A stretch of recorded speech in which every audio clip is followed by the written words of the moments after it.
esta ocasião para fazer aqui um breve comentário acerca destas leituras que tivemos a ocasião de escutar. E neste breve comentário acerca da Palavra de Deus deste domingo, eu gostava de salientar duas coisitas muito rápidas. A primeira tem a ver com a primeira leitura. Naqueles dias, Pedro chegou à casa do Cornélio. É preciso que a gente saiba quem é o Cornélio. Eu chamo Júlio. Como é que te chamas? Como é que é? Ai, Bárbara. Chama-se Jéssica. Este amigo de Jesus que recebeu Jesus em casa chamava-se Cornélio. Mas esta pessoa não era uma pessoa qualquer. O Cornélio era um centurião. Um centurião era um homem que comandava 100 soldados. Era uma pessoa muito importante.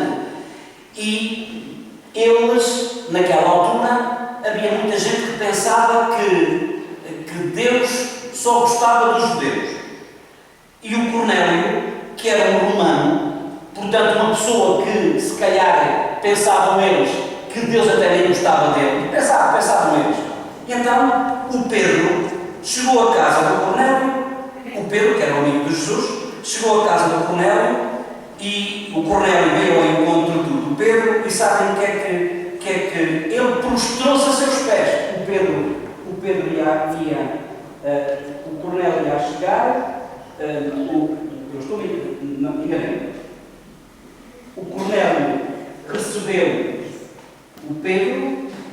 O Pedro, quando ia chegar ao pé do Cornélio, que era o centurião, ele ajoelhou-se aos pés de Pedro e o Pedro, não, levanta-te, eu sou um homem como tu, eu não sou mais importante do que tu. Primeira coisa importante, nós que somos amigos de Jesus, não somos mais importantes do que ninguém, todos são iguais. Não somos nós que, pelo facto de sermos cristãos, e outros que não são cristãos, e outros que andam bem vestidos, e outros que andam mal vestidos, e uns que têm uns costumes, e outros que têm outros hábitos. Para Deus, todos são iguais. Aliás, até diz aqui, Deus, o Pedro disse ainda, na verdade, eu reconheço que Deus não faz acessão de pessoas. Para Deus, todos são iguais. Para Deus não há uns que são mais importantes do que outros, não. Para Deus todos valem a mesma coisa. Todos são iguais. Ainda Pedro falava, reparem, quando o Espírito desceu sobre todos que estavam a ouvir a palavra, e todos os fiéis convertidos do judaísmo que tinham vindo com Pedro ficaram maravilhados ao verem que o Espírito Santo se difundia também sobre os gentios, sobre aqueles que não eram judeus, sobre aqueles que eles pensavam que Deus não gostava. E o Espírito Santo veio sobre eles todos, desceu sobre eles todos. Meus amigos, eu penso, estamos num tempo e numa sociedade como a nossa, e agora vou falar para as pessoas crescidas. Estamos num tempo em que há muita gente diferente. Todos somos diferentes, todos somos iguais na dignidade, mas somos diferentes em muitas coisas. Uns são diferentes porque falam línguas diferentes, outros são diferentes porque têm hábitos e costumes diferentes, uns são diferentes porque uns são brancos, outros são negros, outros são amarelos e por aí fora.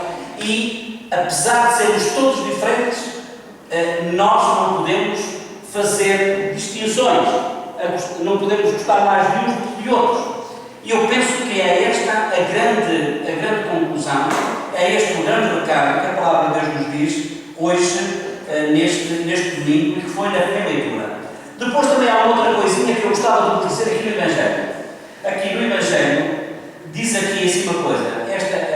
Este episódio, esta leitura, aconteceu quando Jesus estava na ceia. Foi numa quinta-feira do ano 30 do mês de Nissan. E ele sabia que era a última refeição que ele tomava. Ele sabia que era a última vez que estava com os amigos. Ele sabia que era a última vez que estava a cear. Ele sabia que era a última vez e que dali ele iria morrer. E então, reparem, o que é que uma pessoa diz quando sabe que é a última vez que está com os amigos? O que é que uma pessoa fala quando sabe que vai morrer ou que o vão matar? Era o caso de Jesus.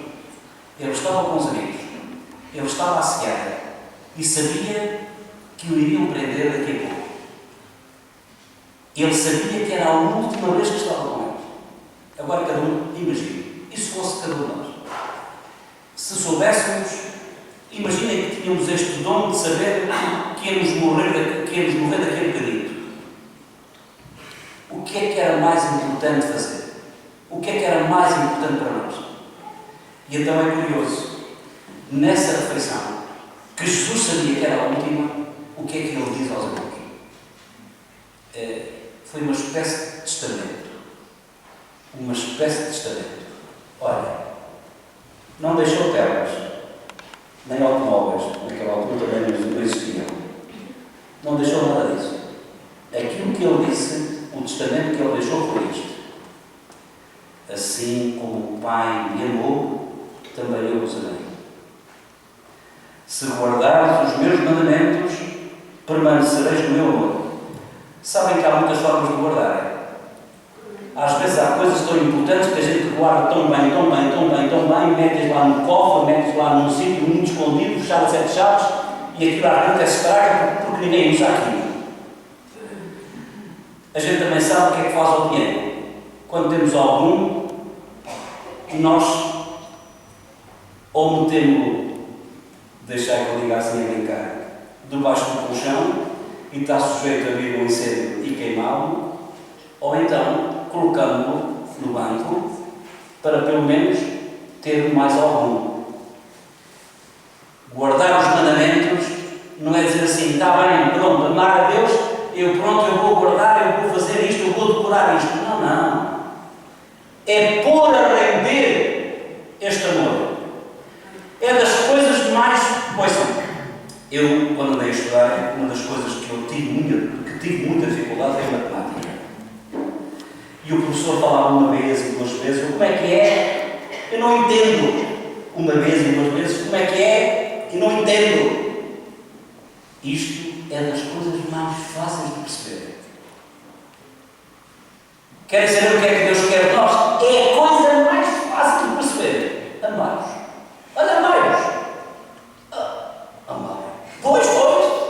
O pai sabe o que é amar, sabe o que é amar a mãe, sabe o que é amar os filhos sabem o que é amar os pais, todos nós sabemos o que é gostar de facto de alguém que a gente gosta muito. Amar é uma coisa que toda a gente entende. Agora, pôr isto em prática. Agora, sermos capazes de pôr este amor a render, ser capazes de perdoar, sermos capazes de ser humildes, sermos capazes de não ser orgulhosos, sermos capazes de desculpar, sermos capazes de fazermos o bem à pessoa que a gente gosta. E não é só o facto de fazer bem, só fazer bem. Significa também ser capaz de estar sempre disposto a ajudar. É o que Jesus quer. O mandamento que Ele deixou na última ceia, amai-vos uns aos outros, não é para decorar com a cabeça, é para decorar com o coração. Não é para ninguém, não é para toda a gente saber de cor, é para toda a gente saber de cor, em francês, por exemplo. É para toda a gente saber profundamente. E para sabermos amar a sério, significa não só saber, como significa pormos em prática estas pequenas coisitas do dia a dia. Pronto, eu não vou demorar muito mais, até porque está hoje um grande dia de calor. Eu já estou todo a transpirar, como já está a saber. Vamos pedir ao Senhor que nos ajude a perceber aquilo que Ele quer de cada um de nós, a perceber qual foi o mandamento que Ele nos deixou, que é o mandamento do amor, e que nós também tenhamos esta disponibilidade de pôr em prática, para que através destas pequenas coisinhas simples possamos estar na linha daquilo que Jesus quer, para que não só nós, mas também os outros, por nosso intermédio, possam também ter acesso à salvação. Não só os cristãos, mas também os cornélios, os gentios, os pagãos, aqueles que não são cristãos, para que todos possam ter aquilo que Jesus quer que todos tenham, vida e vida com abundância.